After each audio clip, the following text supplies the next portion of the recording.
2024 Mercedes-Benz EQE SUV first ride, just maybe Benz's best EV yet.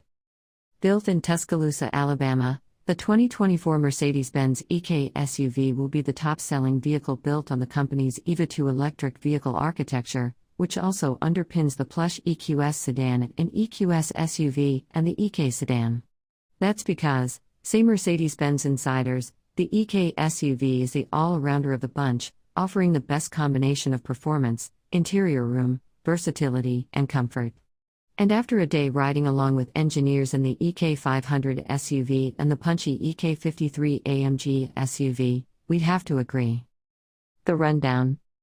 The entry-level model is the single-motor rear-wheel drive 350 Plus, which boasts 288 horsepower and 417 pounds-to-foot of torque.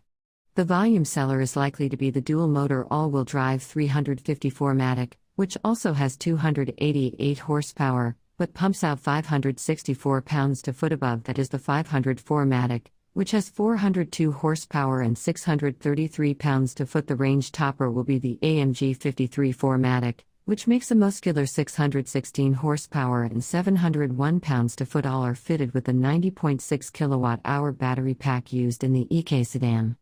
The 350 Plus is our range hero, says Holger Ensman, project manager of EV2 development. Claimed range, according to Europe's WLTP test protocol, is 367 miles, although the tougher EPA test is likely to bring that number closer to 300. But the all-wheel drive EQE SUVs debut a couple of key range-extending technologies that will be extended to the other EV2 vehicles in coming model year upgrades. The first of these is a mechanical clutch that can decouple or re-engage the front electric motor in 100 milliseconds.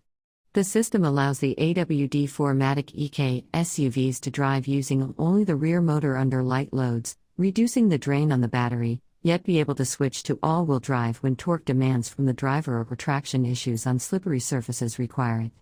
Additionally, the system allows the front motor to be used on its own during regeneration to send the maximum amount of energy back to the battery. The second technology is a new, much more efficient heat pump that reduces the amount of energy needed from the battery required to run the car's HVAC system. Cranking efficiency up, sound down. These technologies, plus a fully closed underbody, active cooling flaps, and a lot of detailed tuning work in the wind tunnel that has helped reduce the drag coefficient of the EQE SUV to a claimed 0.25 better than the EQS SUVs, and produce WLTP range ratings of 347 miles for the 354 Matic, 340 miles for the 504 Matic, and 292 miles for the more powerful, wider-tired AMG 53. Again, the EPA range numbers will be lower. In addition to improving the efficiency of the EV2 hardware under the EQE SUV's skin, Mercedes engineers have spent a lot of time reducing its noise levels. Sound-deadening foam now surrounds the motors and is used in cavities, such as the A-pillars, in the body structure. The inverter cover is made of a 3-layer metal and plastic sandwich.